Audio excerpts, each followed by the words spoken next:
Have you ever tried to memorize the 12 schedules of the Indian Constitution? It can feel, well, impossible, right?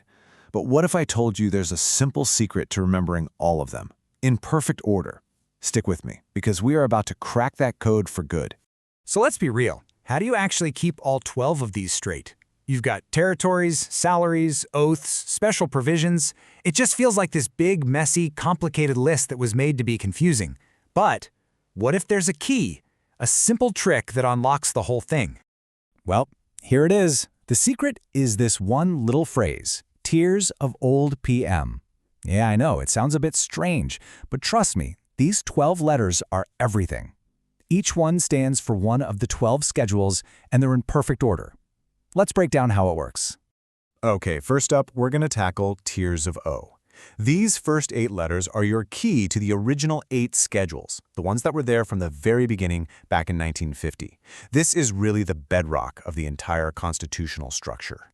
So where do you start when you're building a country? Well, you've got to define the country itself, right? So T is for territories. The very first schedule does exactly that. It lays out the map of India, all the states, all the union territories. It's the foundation, the actual physical and political boundaries of the nation. Makes sense to start there. All right, you've got your territory. Now what? You need people to run it, and those people need to get paid. That brings us to E for emoluments, which is just a fancy word for salaries. This schedule gets into the pay for all the top officials, the president, governors, judges. You see the logic? First the land, then the compensation for the leaders. Next up is A for affirmations and oaths. So we've defined the land, we've set the pay, now those leaders have to actually make a promise.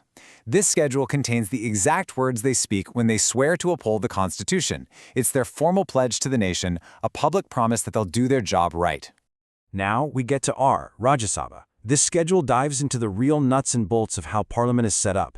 It lays out exactly how many seats each state and union territory gets in the Rajya Sabha, the upper house. It's basically the constitutional formula for making sure representation is fair across the whole country. The letter S takes us to scheduled areas. And this is where the Constitution gets really specific about protecting unique communities.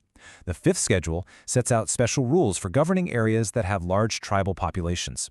It's a core commitment, really, to social justice and protecting vulnerable groups. Following that, we have our first O in the mnemonic, which stands for other areas. Now, this one's interesting because it gets super specific. While the 5th schedule was broad, the 6th schedule zooms in on the administration of tribal areas in just 4 northeastern states: Assam, Meghalaya, Tripura, and Mizoram. And hey, here's a great little bonus acronym to remember them. Just think AMTM. Okay, this next one, F for federal lists, is absolutely crucial. The 7th schedule is basically the blueprint for how power is shared in India. It creates 3 lists of responsibilities: the union list for the central government, the state list for the states, and then the concurrent list for things they can both have a say in. This is the very architecture of Indian federalism, all laid out right here. And we close out the original set of schedules with our second O, and this one's for official languages. Now, the 8th schedule doesn't just recognize 1 or 2 languages. Nope, it recognizes 22 of them. That's a huge statement, baked right into the Constitution, celebrating and preserving India's incredible linguistic diversity. So that's Tiers of O, the original 8 schedules. But here's the thing. The Constitution isn't a static document. It's a living thing. It evolves. As decades passed, new challenges came up. And so 4 more schedules were added through amendments, which this timeline shows perfectly. And that brings us to the second half of our memory aid, LDPM. These 4 letters represent the modern updates, the additions that addressed brand new needs, everything from revolutionary land reforms to empowering government at the very local grassroots level. First up is L for land reforms. This was so important that it was added in the very first constitutional amendment, way back in 1951. Its main goal was to protect laws that were breaking up the old feudal zamindari system, shielding them from being tied up in legal challenges forever. It was a massive step in reshaping the society of post-independence India.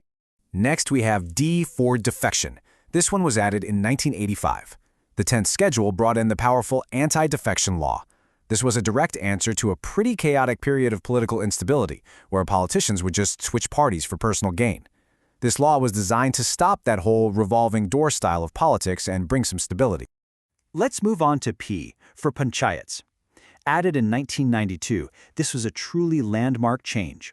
The 11th schedule gave real constitutional power to local village councils, or panchayats. It gave them the authority and the responsibility to govern their own communities. This was a huge step for grassroots democracy in rural India. And finally, we have M for municipalities.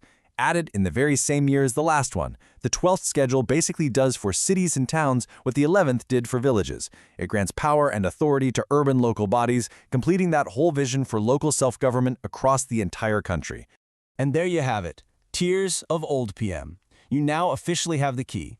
So let's just do a quick recap of exactly why this little phrase is so powerful. So, why does this work so well? It's because it's not just a random phrase. It actually tells a story, a chronological story. It cleverly separates the original Constitution from the modern updates. And each letter gives you this powerful keyword that just unlocks the whole concept. It really does transform a dry, complex legal list into a simple, memorable narrative. So, here's the most important takeaway. This mnemonic, it doesn't just help you memorize the list for an exam. It actually reveals the story of a constitution that grows, that adapts to the needs of its people over time. And that leaves us with a really fascinating question to think about. What will its next chapter be?